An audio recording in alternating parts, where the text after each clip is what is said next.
Kira-kira sudah jelas Bapak Ibu apa yang saya sampaikan?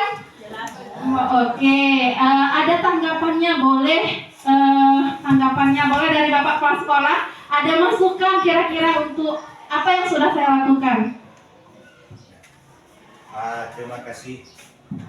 Terima kasih kepada ibunya selaku calon guru penggerak untuk Kecamatan di Batu 7, khususnya di SD 37 Kututuwo. Jadi dari yang kami dapati dari awal sampai akhir tadi, memang nampaknya jauh perbedaan apa yang kita terapkan selama ini dan apa yang harus kita laksanakan pada proses pendidikan yang istilah sekarang ini atau kurikulum sekarang ini IKM, kurikulum Merdeka. Jadi di sini nampak jelas bahwa seorang pendidik itu tidak mestinya mengakui dirinya itu tertintai atau diktator. Jadi seorang pendidik ini betul tadi yang disampaikan oleh Ibu Anura itu memang yang berasal dari hati yang begitu dalam. Jadi kita mendidik itu kita samakan dengan sifat kita. Jadi tidak mestinya anak itu berbuat salah langsung kita beri hukuman, langsung kita tindak. Jadi apakah kita selaku guru tidak pernah merasa bersalah? Itu pertanyaan yang besar. Jadi kurikulum Merdeka Belajar ini atau kurikulum bebas kita melaksanakan pembelajaran ini memang begitu. Jadi kita itu harus benar-benar merasakan bagaimana apa yang kita rasakan itu yang anak didik rasakan.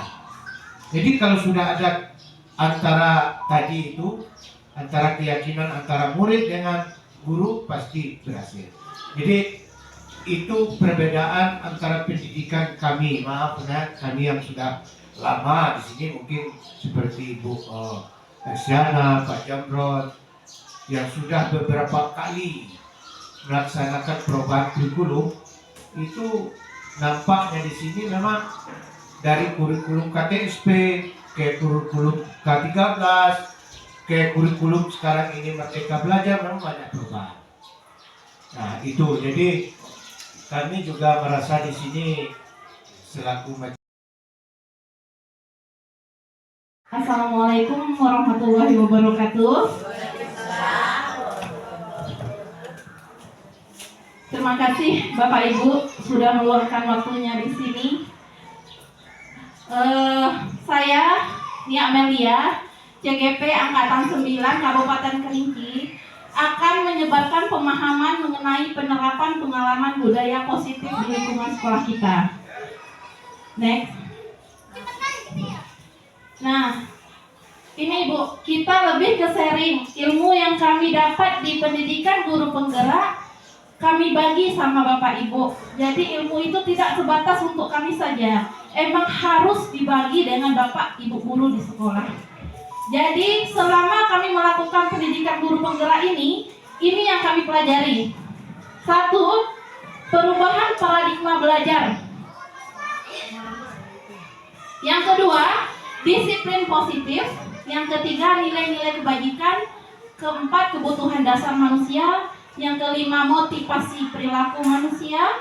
Yang keenam, posisi kontrol guru. Dan yang selanjutnya, keyakinan kelas.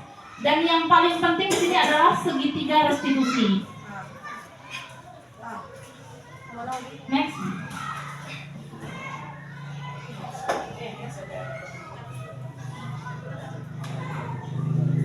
Jadi Bapak Ibu, sebelumnya saya ingin bertanya, pernahkah Bapak mendengar istilah atau Ibu mendengar istilah pendidikan yang berpusat pada guru? Pernah?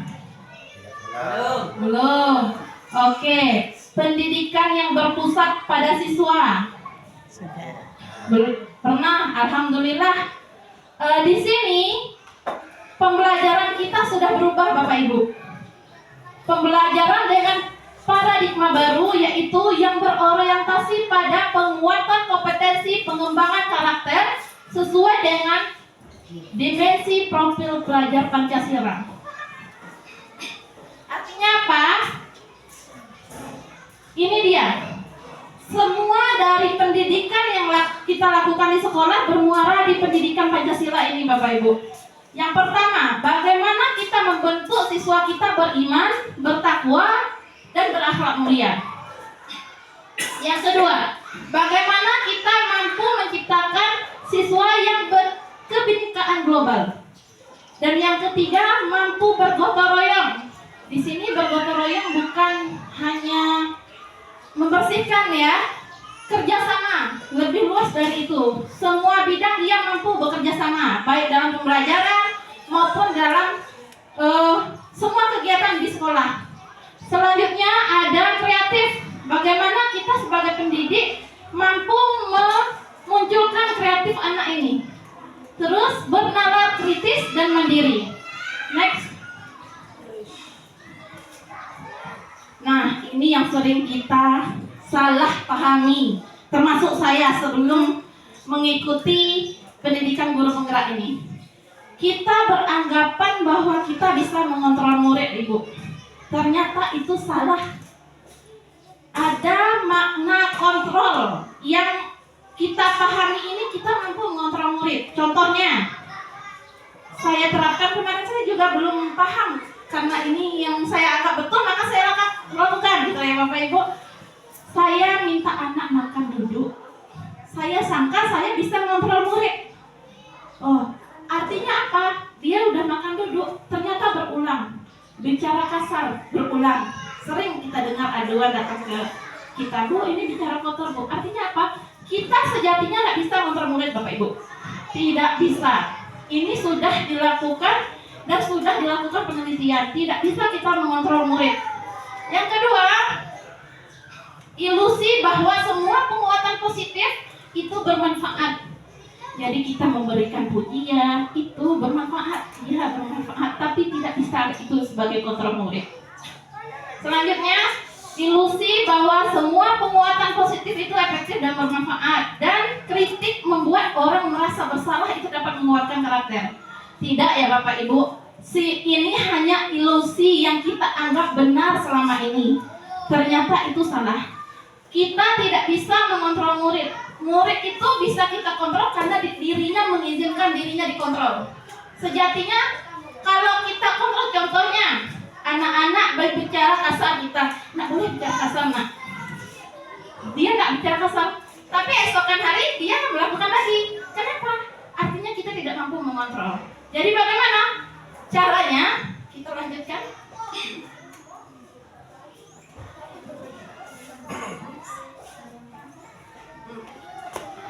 Dulu kita belajar mengenai stimulus dan respon. Ada stimulus, ada respon. Stimulus dan respon ini realitas kita sama. Jadi apa kenyataan itu sama dengan harapan kita ke siswa kita. Ternyata di dalam teori kontrol realitas kita itu berbeda. Dalam stimulus respon semua orang melihat hal yang sama. Jadi kita beranggapan bahwa anak murid ini sama semua. Kita perintahkan mereka makan duduk sama semua. Ternyata itu salah. Bagaimana? Setiap orang memiliki gambaran berbeda. Jadi kita memunculkan motivasi diri dia sendiri. Tidak bisa kita kontrol. Nah, kamu harus makan duduk. Ya, hari ini dia lakukan karena dirinya mengizinkan dia melakukan. Tapi sejatinya itu belum muncul dalam dirinya. Besok dia akan berdiri lagi. Nah, itu yang terjadi ya Bapak Ibu. Oke, selanjutnya perilaku buruk dilihat sebagai suatu kesalahan. Iya kan Bapak Ibu ya? Perilaku buruk itu contohnya anak bertengkar. Itu kita lihat sebagai sebuah kesalahan. Ternyata di teori kontrol semua perilaku memiliki tujuan. Nanti kita akan pelajari itu. Terus orang lain di stimulus respon bisa mengontrol saya. Ternyata di teori kontrol hanya kita yang bisa mengontrol diri kita. Tidak bisa orang lain. Kenapa anak itu patuh ketika kita suruh makan duduk? Karena dirinya mengizinkan orang lain mengontrol dirinya, tapi sejatinya dia tidak bisa dilakukan karena itu bukan muncul dari dirinya, karena dari kita. Gitu. Selanjutnya, pemaksaan pada saat bujukan itu gagal di stimulus respon. Di teori kontrol, kolaborasi sensus menciptakan pilihan-pilihan baru. Jadi kita beri pilihan pada anak-anak. Di stimulus respon, model berpikirnya menang kalah. Oh, kalau anak berhasil, ini saya udah menang gitu, saya udah berhasil. Kalau anak tidak melakukan, berarti kita sudah kalah, tidak berhasil. Itu di stimulus respon. Tetapi di teori kontrol, model berpikir ini menang-menang. Siswa menang, kita menang. Jadi siswa tidak merasa disuruh, ditekan, dan kita juga berhasil dalam mendidik. Jadi itu di teori kontrol. Lanjut. Sekarang saya ingin bertanya kepada Bapak Ibu, apa yang kita pikirkan mengenai disiplin positif? Ada yang ingin berkomentar? Apa yang ada dalam pikiran Bapak Ibu ketika mendengar kata disiplin? Kira-kira apa yang terbayang sama kita? Bagus, oke. Patuh dan taat pada peraturan. Iya, boleh kita next.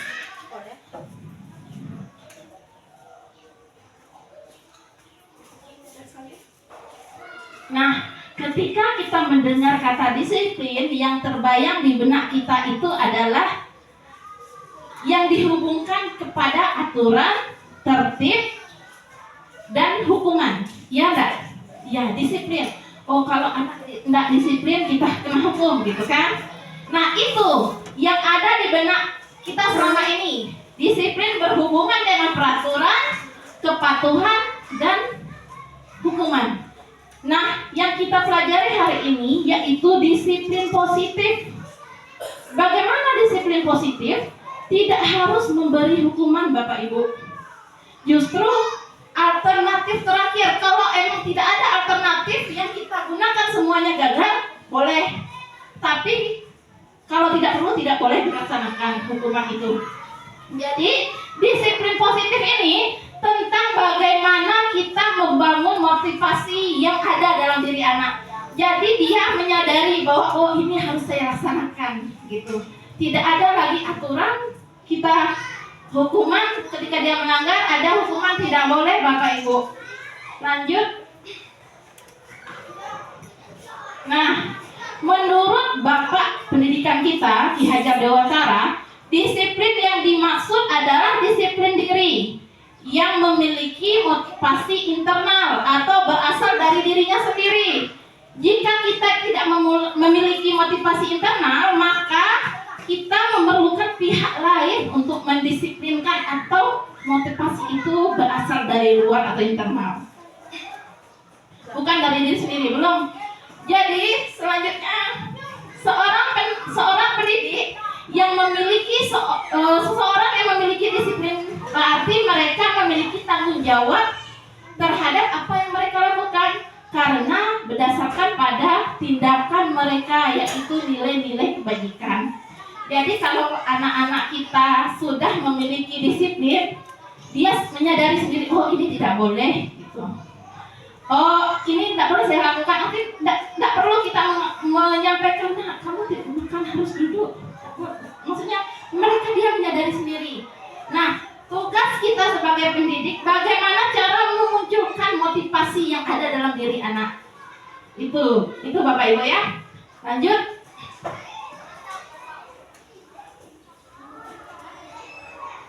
Nah, tadi kita berhubungan dengan nilai-nilai kebajikan. Artinya apa? Nilai-nilai kebajikan ini bersifat universal, umum, luas. Kita sepakati bersama dengan murid, terlepas dari suku, agama, bahasa, maupun latar belakang. Jadi nilai-nilai ini payung besar bagi kita sebagai pendidik bersikap. Apa yang perlu kita lakukan dan nilai apa yang menjadi fondasi kita ketika berperilaku. Oke. Nah, di ini dia muaranya sini juga Bapak Ibu. Nilai-nilai kebajikan ini yang pertama beriman, bertakwa kepada Tuhan yang Maha Esa dan berakhlak mulia. Mandiri, bernalar kritis, kebinekaan global, kreatif, bergotong royong. Kira-kira nilai apa ini Bapak Ibu ya? Nilai apa ini?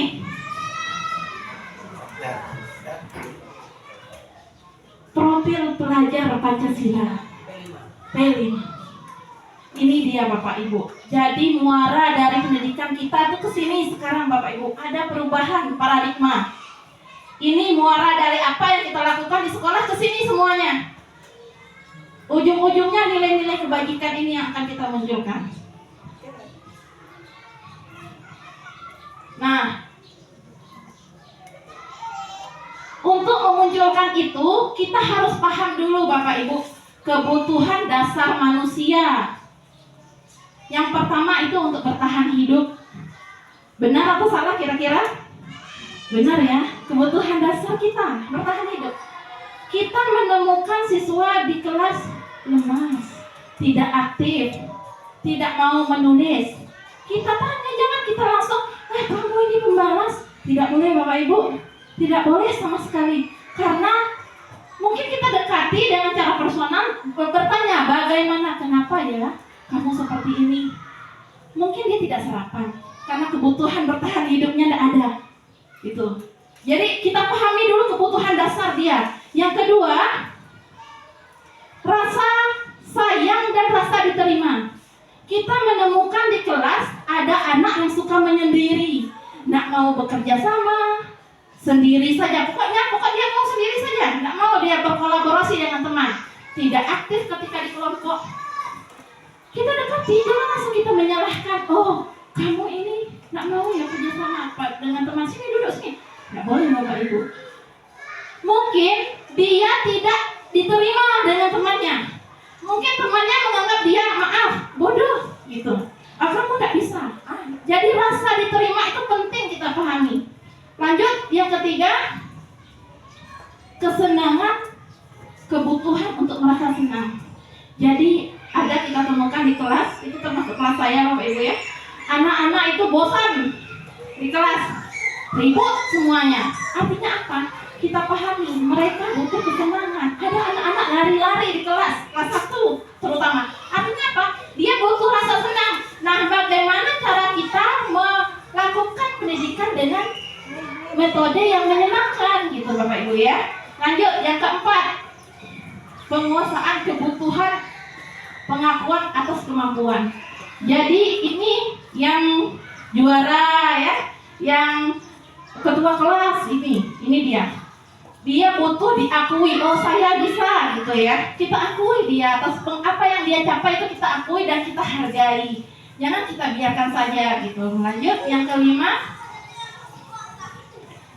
kebebasan. Nah, ini juga berhubungan dengan pilihan ya Bapak Ibu. Anak-anak kita ribut. Artinya apa kira-kira? Mereka butuh kebebasan. Bosan anak-anak di kelas Bapak Ibu, boleh bawa keluar. Boleh. Di dalam kurikulum merdeka kita dibebaskan Bapak Ibu. Boleh. Tidak hanya terpaku di dalam kelas saja, boleh. Nah, itu tadi kita pahami dulu 5 kontrol pada peserta didik, kebutuhan manusia. Itu sudah. Nah, kita pahami dulu kebutuhan apa yang menyebabkan anak didik kita seperti ini. Kita pahami.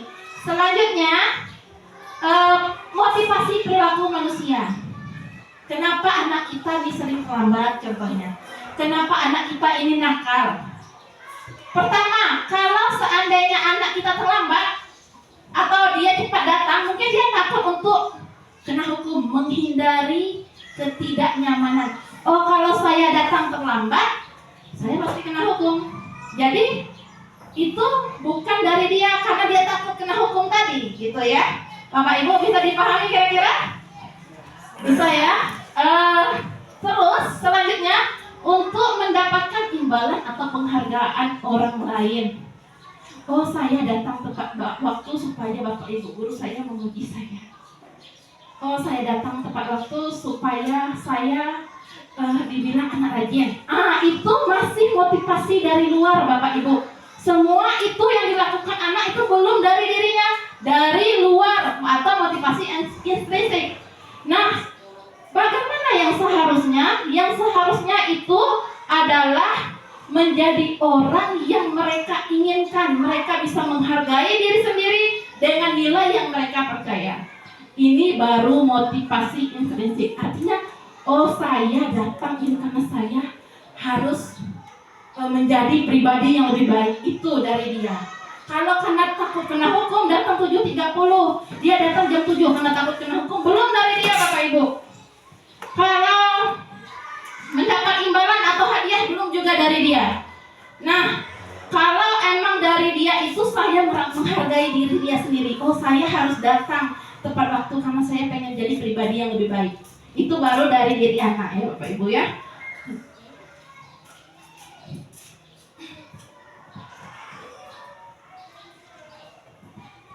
Ini sangat penting dan menyadarkan saya selama melakukan pendidikan guru penggerak Bapak Ibu.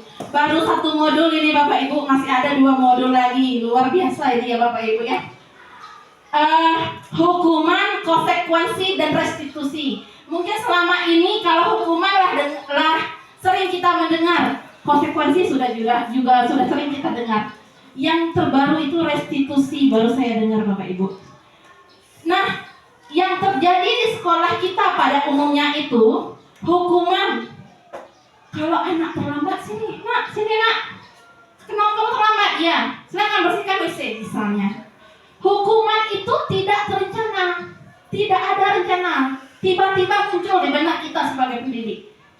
Nah, kalau konsekuensi, dia sudah terencana, sudah kita sepakati. Nak, kalau saya datang terlambat, berarti ini konsekuensinya. Sudah kita sepakati bersama siswa. Itu konsekuensi. Nah, yang terbaru adalah restitusi. Bagaimana menciptakan kondisi murid untuk memperbaiki kesalahan mereka. Jadi tidak boleh, Bu, Bapak, kita salahkan anak ketika melakukan, langsung kita menyalahkan, itu tidak boleh sama sekali. Karena itu akan mematikan mindset anak tentang seseorang sukses ya Bapak Ibu. Saya udah dicap guru saya sebagai misalnya orang bodoh atau terlambat ya, sering terlambat. Jadi anak itu udah dalam otaknya sudah disetting seperti itu. Jadi mereka tidak percaya diri untuk bertumbuh Bapak Ibu. Jadi yang tepat dari kita lakukan itu bukan hukuman, bukan konsekuensi, tapi restitusi. Kalau hukuman bersifat satu arah, kita yang mengontrol murid. Kamu bersihkan WC, artinya mau dia terima, dia lakukan. Artinya satu arah ya Bapak Ibu ya. Yang kedua, konsekuensi dibuat oleh pihak sekolah dan murid. Artinya kerjasama tadi. Kalau saya terlambat, pasti hukumannya saya ini gitu. Jadi sudah ada kesepakatan sebelumnya atau di awal ajaran baru. Yang ketiga, restitusi. Kolaborasi mengajarkan murid untuk mencari solusi dari masalahnya.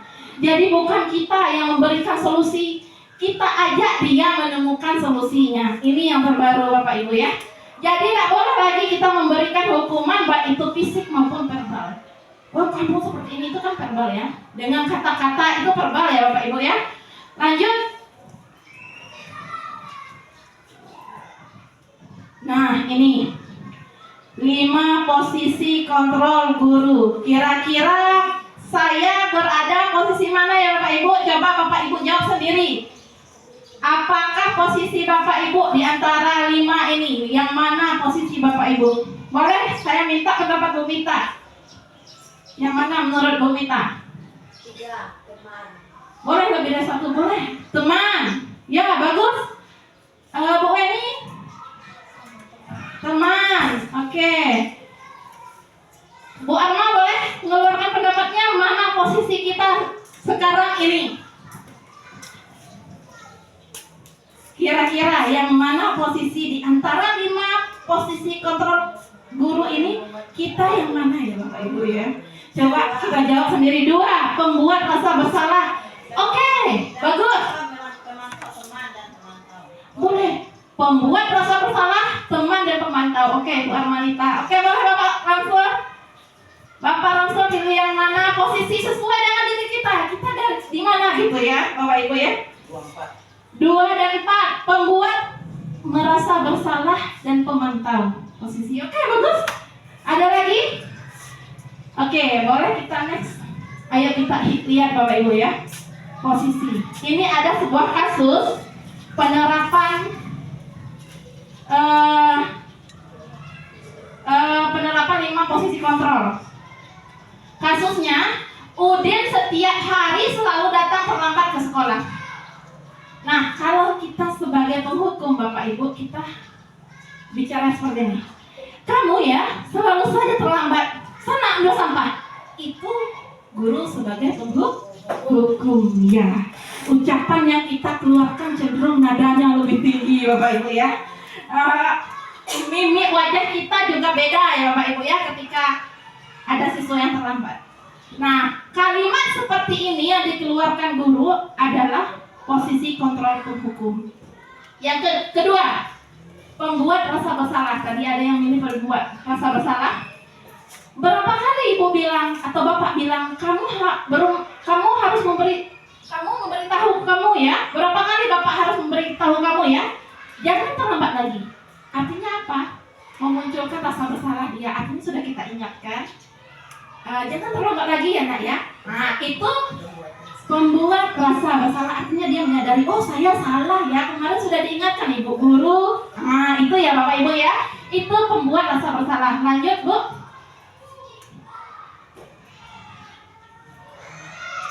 Sama masalah yang tadi. Nah ada ibu tadi, ibu minta milih teman ya. Nah kalau teman ini ya sudah kali ini tidak apa-apa ya kamu datang terlambat, besok nggak usah diulangi, cepat masuk ke kelas. Ah itu posisi kontrol kita sebagai teman. Lanjut, kalau pemantau yang dipilih ibu tadi, kenapa kamu di sini? Kenapa kamu, misalnya dia berdiri ya, kamu terlambat, temannya udah masuk kan, ketemu dengan ibu guru nih, kenapa kamu di sini? Apa yang kamu lakukan? Nah artinya bapak ibu ini sebagai pemantau. Nah, gitu ya, tidak memberikan respon yang lain, hanya menanyakan saja ya. Oke lanjut. Nah ini sebagai manajer, posisi kelima. Coba kamu ingat lagi apa yang kita yakini.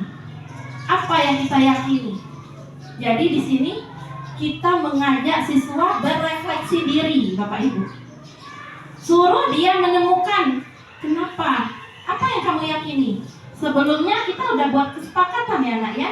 Datangnya harus 7.30. Ternyata kamu datang terlambat. Kira-kira kita ingatkan lagi. Nah, di sini posisi manajer. Jadi posisi yang paling tepat kita lakukan Bapak Ibu yaitu posisi manajer. Kita bertanya kepada siswa, tidak langsung membuat rasa bersalah, tidak langsung penghukum. Tidak boleh itu Bapak Ibu ya. Kita tanya dulu ke dia, kenapa dia terlambat? Apa nilai yang kamu yakini? Kamu mau jadi anak yang seperti apa besok? Itu contoh-contoh kalimat yang kita munculkan. Lanjut.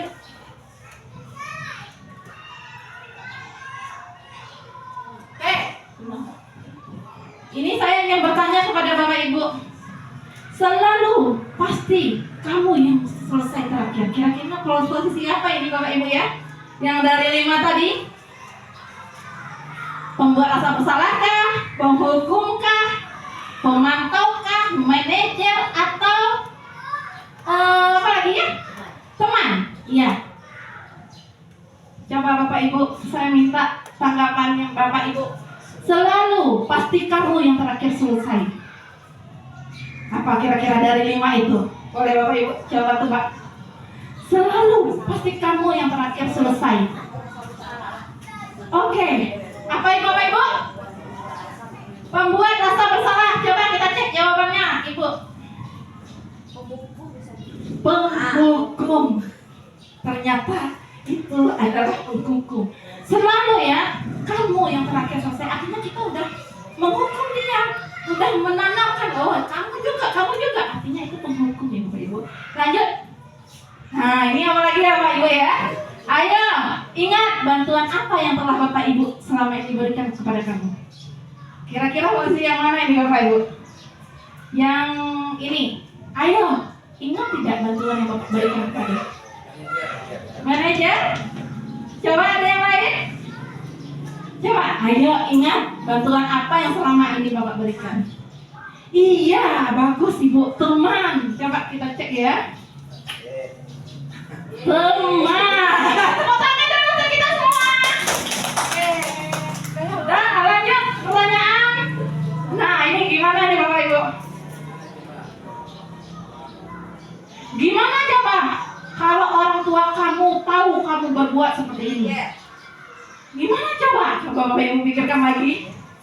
Kalau orang tua kamu merokok, kayak kemarin. Gimana coba kalau orang tua kamu nggak tahu kamu merokok? Kan sering gitu ya. Oke, kira-kira versi yang mana Bapak Ibu? Oke, kita cek. Membuat rasa bersalah Bapak Ibu. Tak apa-apa Bapak Ibu. Karena bersalah itu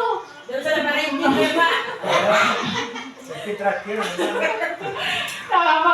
Kita sama-sama belajar. Saya juga baru tahu ternyata yang saya lakukan di sekolah itu banyak salahnya Bapak Ibu. Lanjut? Oke. Nah, ini Ibu operator kita juara 1 ini. Oke, lanjut.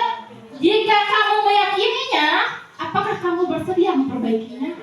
Oke, udah paham ya Bapak Ibu ya? Ini pasti manajer. Nah, posisi ini yang harus kita terapkan di sekolah, manajer. Oke, lanjut. Nah, untuk memunculkan semua itu, bagaimana anak itu mampu memunculkan motivasi intrinsik yang ada dalam dirinya? Kita harus membuat keyakinan kelas Bapak Ibu. Yang tadi kita buat, bagaimana cara anak itu sadar sendiri tanpa kita suruh, tanpa ujukan, tanpa hukuman atau penghargaan. Nah, dengan membuat keyakinan kelas. Kira-kira menurut Bapak Ibu, mengapa keyakinan kelas, mengapa tidak peraturan kelas? Ada yang bisa menjawab? Kenapa keyakinan, kenapa tidak peraturan? Boleh tanggapannya Bapak Ibu? Ya, mengapa keyakinan kelas tidak peraturan kelas? Peraturan kelas saja kenapa gitu? Kenapa harus keyakinan? Ada yang bisa jawab Bapak Ibu kira-kira? Atau berikan pendapatnya, tidak apa-apa. Sama-sama belajar Bapak Ibu. Saya juga baru belajar, baru tahu diwajibkan membagi ilmu itu kepada Bapak Ibu. Kalau keyakinan itu lahir dari dalam diri sendiri. Kalau peraturan diaturkan oleh peraturan yang ada di lembaga. Oke, betul sekali Bapak Ibu. Tepuk tangan dulu untuk Ibu Hanura. Betul ya? Oke, ini wajib mereka satu ya. Nah, kalau keyakinan lahir pada diri kita dan sama-sama kita yakini. Kalau peraturan dari saya, dari guru saja. Oh, kamu harus piket, kamu harus seperti ini.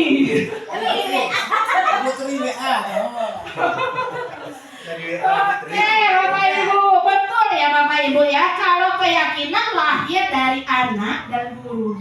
Kalau peraturan lahir pada guru saja, dari guru saja.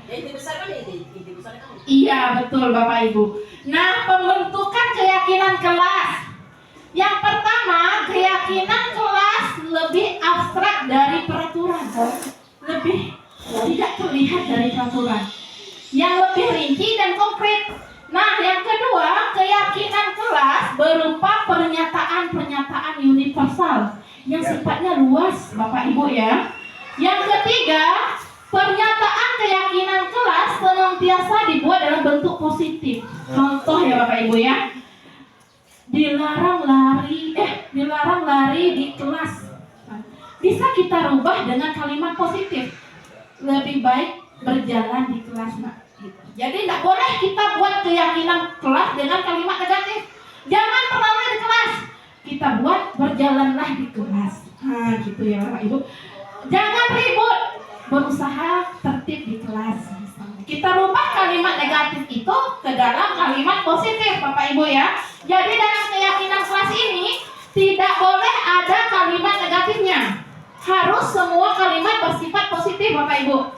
Tidak boleh ada yang negatif. Nah, yang selanjutnya, keyakinan tidak terlalu banyak Bapak Ibu. Capek pula anak kita nanti kalau terlalu banyak ya Bapak Ibu ya. Yang selanjutnya, keyakinan kelas sebaiknya sesuatu yang dapat kita terapkan di lingkungan kelas kita. Kira-kira yang dapat kita terapkan itu yang kita masukkan ke dalam keyakinan.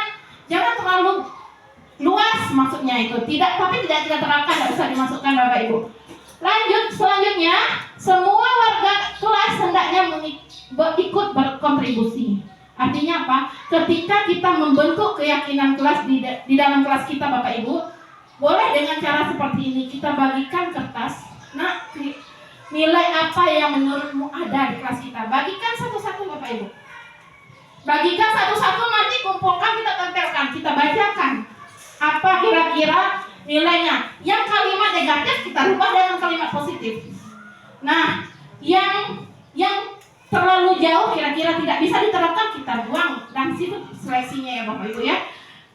Selanjutnya, bersedia meninjau kembali keyakinan kelas itu tadi ya. Kita lihat dari kertas yang mereka buat, kira-kira keyakinan apa yang tidak sesuai dengan itu kita pilih. Jadi kita sebagai guru yang memilihnya. Kayak, oh ini yang bagus, oh ini kalimatnya masih negatif, kita rubah ke kalimat positif. Oke, mungkin itu ya Bapak Ibu ya, untuk pembentukan keyakinan kelas.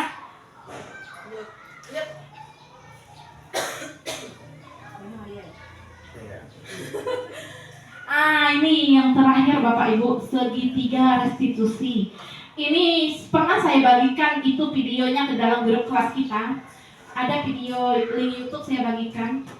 Segitiga restitusi adalah sebuah dialog yang bermakna yang dilakukan guru untuk menghasilkan murid yang mandiri, bertanggung jawab.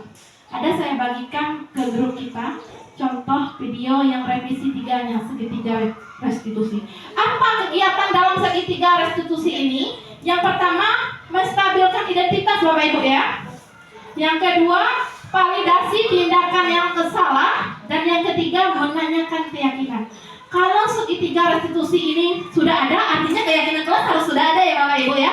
Sekarang wajib kita semua punya keyakinan kelas. Karena kalau tidak ada keyakinan kelas, tidak bisa kita laksanakan segitiga restitusi ini. Karena tahap yang ketiga menanyakan keyakinan.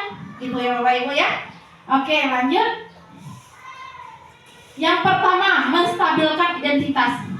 Contoh kalimat ini yang ada dalam kelas kita. Misalnya anak saya kemarin melaksanakan ini ya Bapak Ibu di kelas. Anak saya tidak piket Bapak Ibu. Jadi saya tanya, nak, boleh kamu kesini? Ibu panggil, iya. Iya Bu, kenapa? Kamu tidak piket ya? Iya. Kelas kita terlihat kotor. Kenapa ya nak? Iya Bu, saya tidak piket Bu. Oh, tidak apa-apa. Tidak apa-apa. Kira-kira kenapa kamu tidak piket gitu ya? Ini contoh menstabilkan identitasnya dulu ya Bapak Ibu ya. Terus kata kedua, tidak ada manusia yang sempurna. Nah, kalau misalnya mereka bertengkar ya, emosi saya marah Bu, dia duluan ini memancing emosi saya Bu. Oke, tak apa-apa. Kamu tadi ninju dia ya nak ya? Iya. Oh, tak apa-apa. Ini tidak ada manusia yang sempurna. Semua kita mampu berbuat salah ya. Pernah berbuat salah. Ini contoh kalimat-kalimat yang kita lontarkan menstabilkan identitas. Saya juga pernah melakukan kesalahan itu waktu dulu. Oh, ibu juga pernah dulu melakukan kesalahan yang sama itu ya. Terus, oh tenang nak, kita bisa selesaikan masalah ini. Ini contoh kalimat-kalimat menstabilkan identitas. Kamu berhak merasa gitu. Iya Bu, dia memancing emosi. Oh iya, tak apa-apa kalau ibu di posisi kamu, ibu juga akan melakukan hal yang sama. Itu stabil, menstabilkan identitas ya. Apakah kamu sedang menjadi teman yang baik buat dirimu sendiri? Nah, itu kan contoh kalimatnya juga ya. Boleh? Mau dipoto dulu? Ini yang harus, dialog-dialog yang harus ada. Jangan kita marah-marah aja ya Bapak Ibu. Mohon maaf sebelumnya. Nah, tidak bisa lagi sekarang Bapak Ibu ya. Kita munculkan kalimat yang bermakna, yang membuat anak tuh berpikir gitu. Oh, kenapa ya ibu guru saya ngomong seperti ini? Gitu. Jadi lanjut. Yang kedua adalah validasi tindakan yang salah. Nah, sudah dia salah ini bertengkar Bapak Ibu. Dia salah tidak piket kelas. Kita validasi, tidak boleh kita biarkan, tetap kita validasi. Padahal kamu bisa melakukan hal yang lebih buruk ya. So, contohnya dia bertengkar. Kamu ninju dia ya tadi? Iya. Padahal kamu bisa saja dari ini. Ini validasi tindakan yang salah. Artinya kita tidak membenarkan apa yang dia perbuat, Bapak Ibu ya. Tetap dia salah. Kamu pasti punya alasan mengapa melakukan itu. Nah, contohnya kemarin anak saya tidak piket, ibu saya tanya, kamu pasti punya alasan kenapa tidak piket kelas. Iya Bu, saya lama bangun Bu. Kenapa lama bangun? Saya main HP Bu. Nah, di situ sikap dia yang salah, yang harus kita tidak boleh benarkan, kita validasi, gitu ya. Ya Bapak Ibu ya. Yang ketiga, patut bangga dirimu. Belum.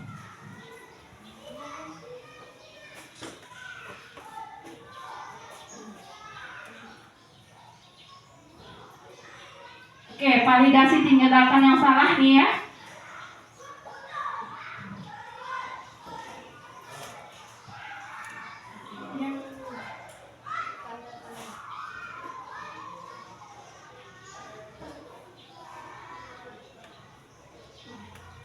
Oke, kamu patut bangga pada dirimu karena kamu telah melindungi sesuatu yang penting menurut kamu.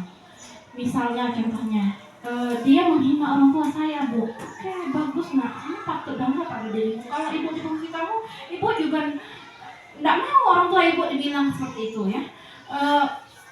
Kamu harus melindungi apa yang perlu kita lindungi, tapi kita tidak boleh membenarkan apa yang mereka lakukan. Kalau misalnya seperti itu ya Bapak Ibu ya. Lanjut, kamu boleh mempertahankan sikap itu, kamu harus menambah sikap baru.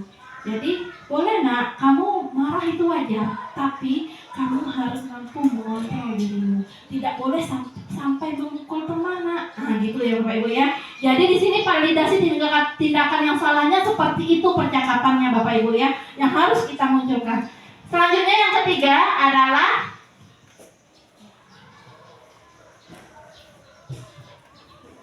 menanyakan keyakinan. Kan kita udah buat keyakinan ya Bapak Ibu ya. Sebelumnya sudah buat keyakinan di kelas. Nah, kalimat apa yang muncul dalam menanyakan keyakinan?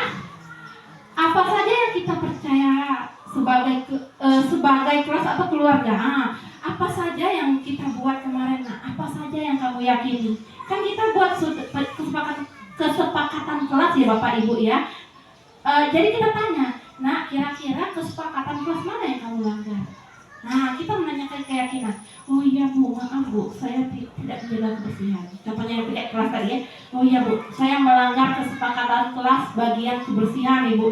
Oke, kita tanya, nilai-nilai apa yang umum telah kita sepakati? Kita tanya kesepakatan kelas tadi ya. Kira-kira apa bayangan kita tentang kelas yang ideal? Nah, kelas yang kamu nyaman di dalamnya kelas yang mana? Kelas yang bersih Bu, nyaman Bu, saya indah Bu. Oke, bagus. Kira-kira dengan kamu tidak piket, kelas kamu nyaman gak kamu di dalamnya gitu? Enggak Bu, artinya apa? Kamu harus melaksanakan kewajibanmu dan berusaha memperbaiki kesalahanmu dengan apa? Tidak boleh main HP sampai malam. Harus dibatasi nak. Nanti ibu akan cek dengan orang tua kamu jam berapa kamu tidur. Nah, jadi gitu ya. Harus ada kerjasama antara guru dan orang tua. Jadi tidak bisa orang tua melepas sepenuhnya anaknya ke kita sebagai pendidik. Jadi itu ya Bapak Ibu. Mungkin sekian berbagi ilmu hari ini dengan Bapak Ibu guru semua. Kalau ada kata saya yang salah, yang kurang berkenan, saya mohon dimaafkan. Terima kasih atas waktunya. Semoga apa yang kita lakukan hari ini dapat berkat dari Allah Subhanahu wa taala. Lebih dan kurangnya saya mohon maaf. Saya tutup dengan wassalamualaikum warahmatullahi wabarakatuh. Karena penerapan lebih banyak itu ke lingkungan keluarga Bapak Ibu ya. Nggak bisa kalau kita tidak ada kerjasama dengan orang tua, tidak bisa. Allahu a'lam Bapak Ibu, tidak bisa kita lakukan upaya keras pun. Kalau kita sudah berusaha sekeras apapun, kalau tidak ada dukungan orang tua, tidak akan bisa Bapak Ibu. Itu ya Bapak Ibu. Yang membela Ibu, kerjasama orang tua. Guru sebagai apa? Sebagai manajer tadi, gitu Bapak Ibu ya. Kira-kira sudah jelas Bapak Ibu apa yang saya sampaikan? Oke, ada tanggapannya boleh. Tanggapannya boleh dari Bapak Kepala Sekolah. Ada masukan kira-kira untuk apa yang sudah saya lakukan? Terima kasih terima kasih kepada Ibu Nia selaku calon guru penggerak untuk Kecamatan di Batu 7, khususnya di SD 37 Batu 2. Jadi dari yang kami dapati dari awal sampai akhir tadi, memang nampaknya jauh perbedaan apa yang kita terapkan selama ini dan apa yang harus kita laksanakan pada proses pendidikan yang istilah sekarang ini atau kurikulum sekarang ini IKM, kurikulum Merdeka. Jadi di sini nampak jelas bahwa seorang pendidik itu tidak mestinya mengakui dirinya itu tertintai atau diktator. Jadi seorang pendidik ini betul tadi yang disampaikan oleh Ibu Anura itu memang yang berasal dari hati yang begitu dalam. Jadi kita mendidik itu kita samakan dengan sifat kita. Jadi tidak mestinya anak itu berbuat salah langsung kita beri hukuman, langsung kita tindak. Jadi apakah kita selaku guru tidak pernah merasa bersalah? Itu pertanyaan yang besar. Jadi kurikulum Merdeka Belajar ini atau kurikulum bebas kita melaksanakan pembelajaran ini memang begitu. Jadi kita itu harus benar-benar merasakan bagaimana apa yang kita rasakan itu yang anak didik rasakan. Jadi kalau sudah ada antara tadi itu, antara keyakinan antara murid dengan guru pasti berhasil. Jadi itu perbedaan antara pendidikan kami, maaf ya, kami yang sudah lama di sini mungkin seperti Ibu Ersiana, Pak Jamrod yang sudah beberapa kali melaksanakan perubahan kurikulum, itu nampaknya di sini memang dari kurikulum KTSP ke kurikulum K13 ke kurikulum sekarang ini Merdeka Belajar memang banyak perubahan.